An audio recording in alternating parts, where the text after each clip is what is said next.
I find contrast is stimulating. It can lead from one thing to another. It can be also quite dynamic as well. And it creates a different type of energy. So sometimes you respond to different things that happen. And sometimes it's important not just to go, oh, I want everything to be harmonious. Sometimes you want to be very different.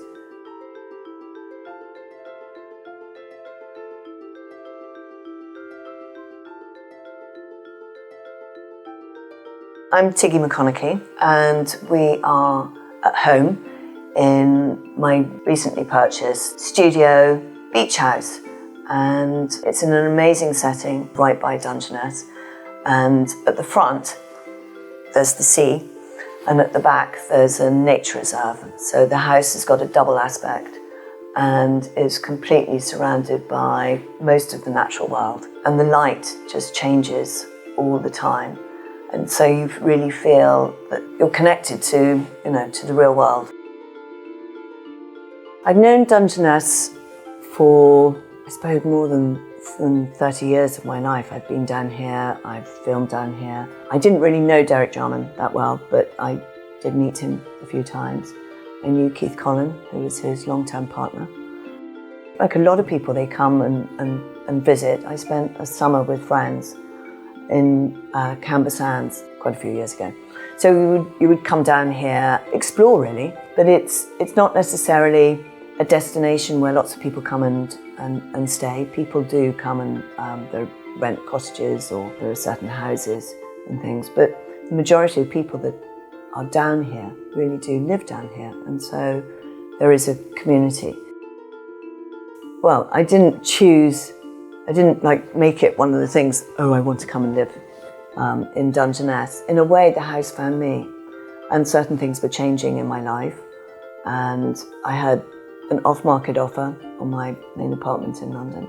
That was interesting, and yes, I found this, and to me, it just seemed to make sense. I was working out, will my art fit in here? Will my books fit in here? Both things that are very important in my life. And also, is this a place that I could work? Would this be a place that I could be inspired?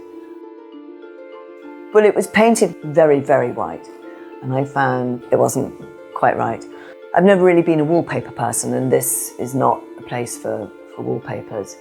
I've never really been a person that's had curtains, so, there aren't really any curtains here. You referred to white or a lack of colour. You can then add to that. You add to that with shapes, with objects, and with art. I mean, there is a little bit of colour. I have painted sort of, an amazing bluey green, and I might do another colour in what's called the chaos room at the moment because it's full of boxes. So to come to almost a blank canvas, I don't mean that as a cliche. You build on it. Most of the pieces that I have and that are part of my life or that are in my life are to do with my friends. They've either given me pieces, or I've bought pieces, or we've collaborated together. And particularly the photography, most of the photography are pieces that have been given to me by the people that I've worked with. For me, my collection, therefore, is much more to do with my friends and to do with my life and different things happening in my life and how that life unfolded.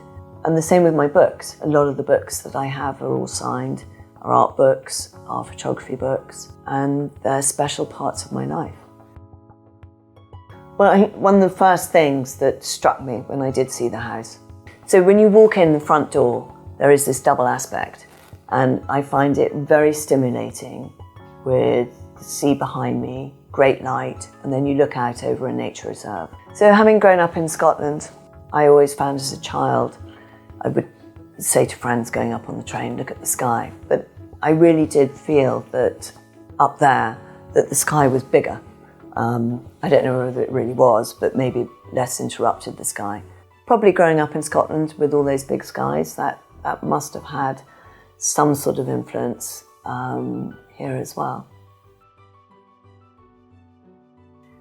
Seasonally, the house doesn't really change that much, but because it's so light, so that's east, it then sets out here. The things that you do notice when the days get longer or when the days get shorter is the position of the sun. But the house stays light. I like it if it's a rainy day. And upstairs, in a storm, you can really feel the storm and then come down here and the wind feels less. I wrote in many parts of the house, and it would depend on the time of day. I really respond to light. If it was sunny in here in the afternoon, as the sun comes around, I would sit over there and the sun would come through the window and it would be warm on my back. Or, sometimes in the evening I'd sit over there. I like writing in different places.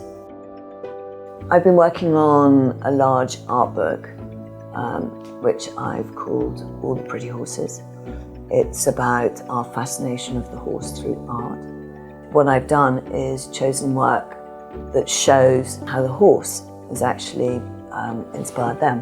What I wanted to do was to avoid the usual cliches concerning a horse book. I didn't want anything that was equestrian. I didn't want to produce anything that was historical.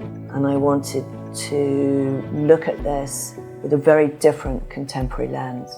And the book is as much about humanity as it is about the horse. I was very focused down here, and I think the challenges of outside, the wind, the rain, was a great contrast in having to focus and meet a deadline. So that was a great experience. We've just missed the train that's gone past. It's a tiny train, and it goes from New Romney, and I think it was built 1911, something like that. But these tiny, they're kind of miniature steam trains, and I believe there are 7 engines. It was built privately, I think, and then it carried munitions at one point. So yes, the train goes all the way up to almost just around the power station, and then it comes back down. So as you build up and you unpack boxes and you put different pieces in different places, the great Fiona banner, it's very striking. It's fluorescent pink. Quite dominates that room, but not so much, because I think there are other things. Like if you look out of the front door, the colour of the sea's changing the whole time. You don't necessarily go, oh goodness, I want to pick out that colour, but you respond to different things that happen. So, and sometimes it's important not just to go, oh, I want everything to be harmonious. Sometimes you want to be very different. My garden is very much full of pollinators and plants that respond to the local nature and fauna here. But I think in the house, you can have a bit of fun. And sometimes it's really important not to be too serious.